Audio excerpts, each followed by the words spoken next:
Markets on air, with a focus on building cruise ships, billions for German shipyards. These ships are still waiting at the Wismar shipyard, but in a couple of weeks, Malaysian tourism company Genting will launch the riverboats on cruises. It's an old custom, drumming when a ship is laid down. The Asian investor promises enough work here for several years to come. We intend to build about 10 global class, very large ships, plus also river ships and also expedition yachts.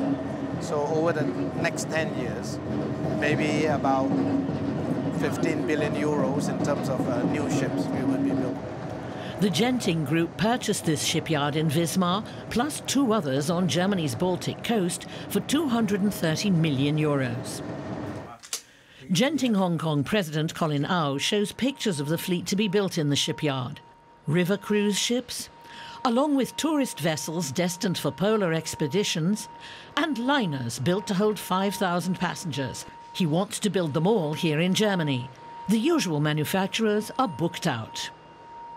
In the whole world, there are now 2 companies that can build cruise ships. Meyer-Werft in Papenburg and in Turku in Finland, and Fincantieri in Italy and France.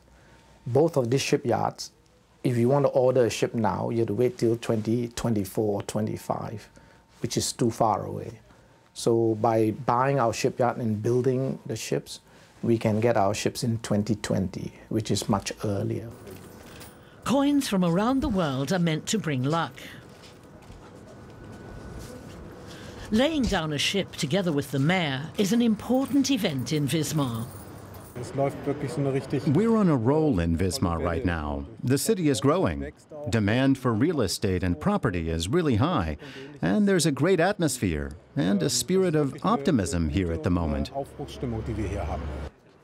Colin Au is convinced that his investment will bring him luck. Under the name of MV Werften, he hopes his company will become a global player in the booming cruise ship market. 3.8 billion euros in revenue were generated by the cruise ship market in Germany last year. That's 5 million more than in the previous year and more than double the amount 10 years ago.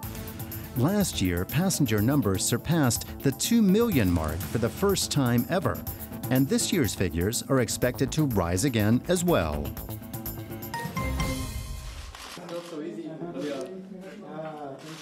JEFTA, EU strikes free trade deal with Japan. The European Union and Japan have agreed to the basic terms of one of the world's biggest free trade agreements.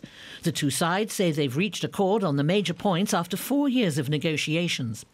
The Japanese government has agreed to loosen up access to public contracts and do away with duties on goods such as food from the EU. In return, the EU pledges to eliminate import tariffs on Japanese cars after a transition period of several years. Last year, the EU exported goods worth some 58 billion euros to Japan. Above all, machines, chemicals and medical products. Japan exported more to the EU, especially automobiles and electronics.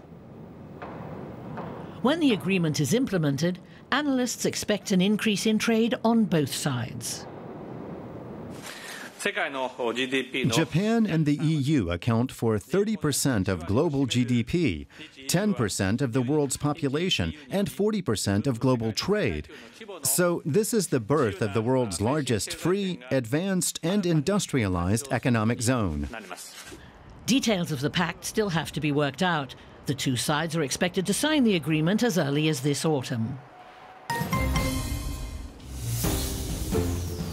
EU approves Opel takeover. The European Commission has agreed to the takeover of Germany's GM subsidiary Opel by French automotive group PSA, which also owns Peugeot and Citroën. The takeover creates Europe's 2nd largest car maker after Volkswagen. PSA plans to complete the 2.2 billion euro takeover this year.